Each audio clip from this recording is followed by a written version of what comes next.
The film begins with a guy named Nick. Previously, he used to be a pro at stealing things, but he's left that life behind. He does that because he wants to be there for his daughter, Emma. Right now, Emma's in the hospital. She's really sick. And turns out, Nick's wife isn't around anymore. Sadly, Emma's illness is pretty bad, but Nick tells her he'll do whatever it takes to get money for her treatment. The tough part is he doesn't have any cash saved up, so he's got to figure out a way to get that money for Emma's operation. Now, Nick's got a simple job. He's now driving an online taxi. However, it doesn't pay much. So, after a lot of thinking, he decides he's going to rob a bank. He meets up with Ryan, a guy he knows, who works as an assistant manager in a bank. Ryan's not your typical bank guy. He's got some sneaky plans and loves money. He tells Nick about a secret suitcase owned by a rich guy named Valenti. That suitcase has some really valuable stuff inside. If Nick manages to sell those items, he'd get rich real quick. But there's a catch. Valenti's about to move that suitcase soon, so Nick needs to act fast. He thinks of getting a team together for this heist. The first person that comes to mind is Veronica, an old crime buddy and past flame. These days, she's into running gyms. Nick asks her to join in on this plan and also suggests she brings her boyfriend, Jack, into the mix. Now, here's the cool part. Jack's a pro at robbing. He's got his own crew, and turns out he's never been caught. That's exactly the kind of expertise Nick needs for this job. Then, after Nick spills the beans to Veronica, she thinks about how she can get Jack on board. As Nick's about to leave Veronica's place, he bumps into Jack right at the gate.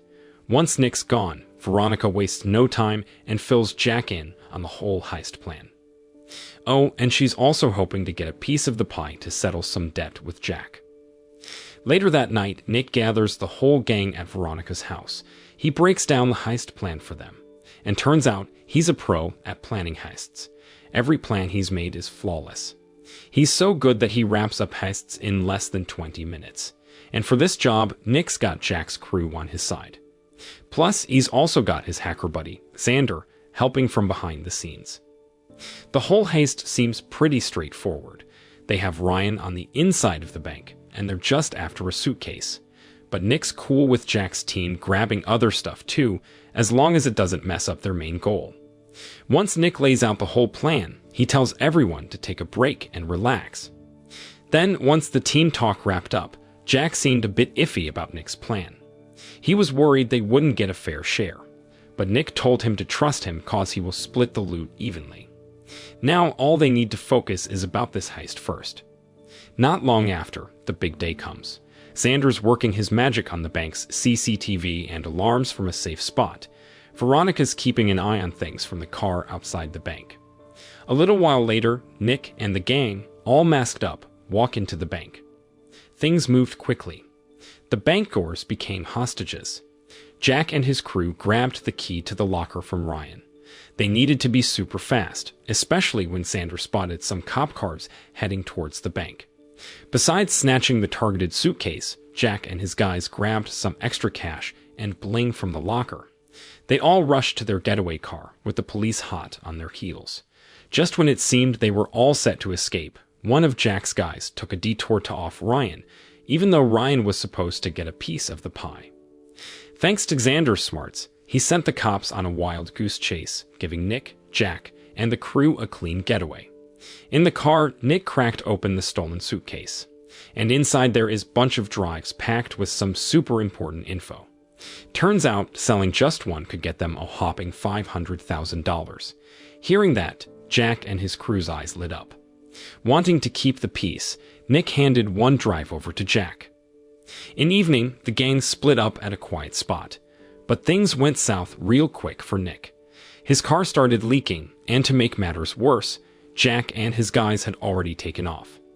Out of the blue, one of Jack's crew, a guy named Jerry, popped up. He shot Nick and swiped the suitcase. Turns out, Jack and his crew had been plotting to double-cross Nick from the get-go. They wanted the suitcase for themselves. The next day, Nick woke up, aching and with a messed-up shoulder from the gunshot. Thankfully, it wasn't life-threatening. He tried to find help, but he was losing too much blood and passed out again.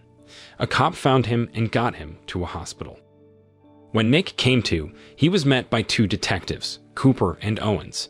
They were all questions about the shooting. Playing it cool, Nick said some criminals robbed him, but he claimed he didn't know who they were.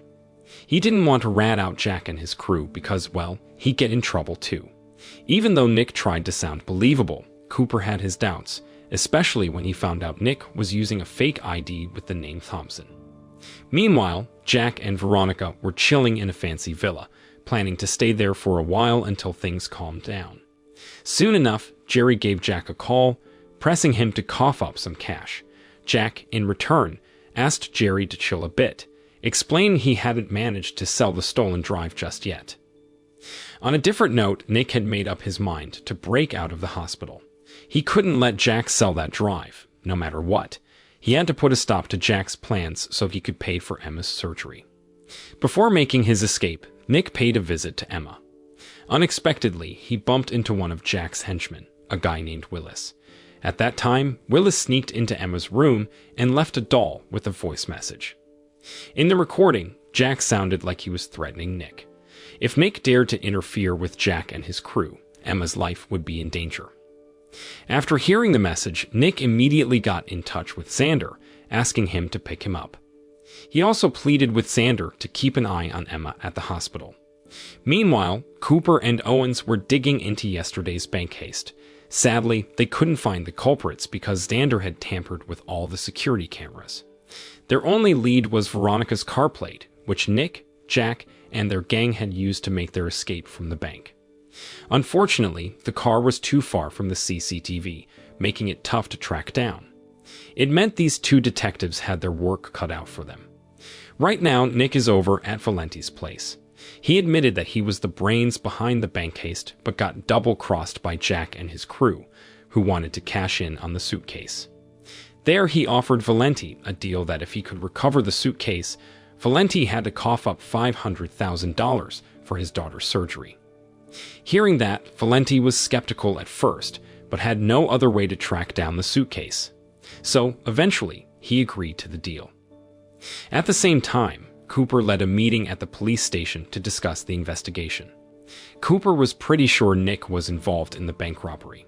Still, he decided to start the investigation by looking into Jack and his gang first. Meanwhile, Jack got news that Willis had died. Surprisingly, he didn't freak out, but instead seemed calm, because it meant a bigger cut from selling the drive. On the other hand, Nick was with Valenti's right-hand man, Pete. They planned to track down Jack and his crew.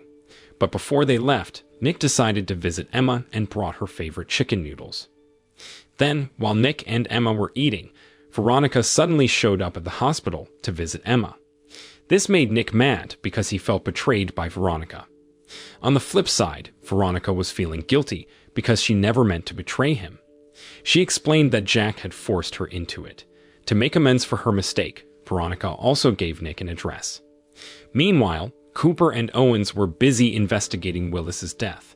They dug into Willis's past and discovered a guy named Jerry who had been in prison with Willis. The two detectives hurried to find Jerry. However, Nick was once again one step ahead of the police. He and Pete had already reached Jerry's parents' house, but when they got there, they only found Jerry's mom watching TV. Not long after, a man emerged from behind the house, and he turned out to be one of Jack's henchmen, named Sully, after knowing that Nick and Pete wasted no time in catching and chasing him down. On the other hand, Cooper and Owens paid a visit to a widow who happened to be Jerry's mistress. Unfortunately, she didn't have much information about the robbery. The only names she mentioned were Sully and Jerry's mom's address. Meanwhile, Nick and Pete took Sully to a warehouse. Nick threatened to start cutting off Sully's toes one by one if he didn't spill the beans about Jack's whereabouts. However, Sully genuinely had no idea where Jack was hiding. Even before getting he die, Sully insisted that he had no clue. Finally, Sully mentioned the meeting spot where Jack and his crew were gathering.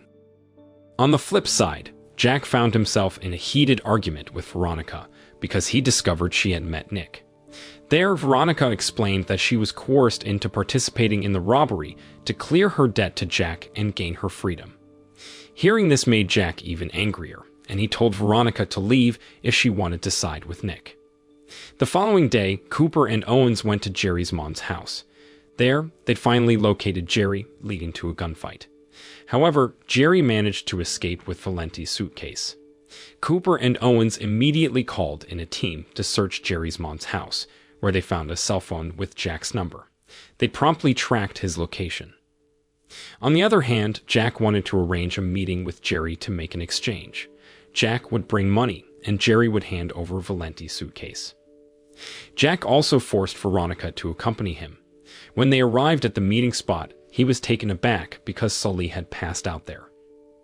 Shortly after, Jerry appeared and attacked Jack, thinking Jack had eliminated his entire crew to grab all the money. However, Jack had no idea who had beaten Sully. With his plan falling apart, he ended up killing both Sully and Jerry simultaneously to take control of all the money. But then Nick showed up, pointing a gun at Jack. Feeling the heat, Jack shot Veronica to catch Nick off guard, knowing Nick cared for her. When Nick let his guard down, Jack aimed to kill him. Fortunately, Pete came from behind and shot Jack dead. Sadly, Veronica couldn't be saved as she had lost too much blood and was struggling to breathe. Nick was deeply saddened but also grateful because Pete had brought money from Valenti to cover Emma's surgery costs. Shortly after, Cooper and Owens arrived with backup surrounding the area. Knowing that, Nick made a quick escape through the back route, where Xander was waiting for him. Meanwhile, Cooper was increasingly puzzled about who was truly behind the robbery. On one hand, he suspected Nick, but on the other hand, he couldn't figure out Nick's connection to the case. The following day, Pete delivered the suitcase to Valenti, who then asked him to hand it over to a buyer. However, they realized the paper with the password to unlock the drive was missing from the suitcase. Surprisingly, the paper had been left at Jerry's mom's house. In the end, Nick and Emma walking together.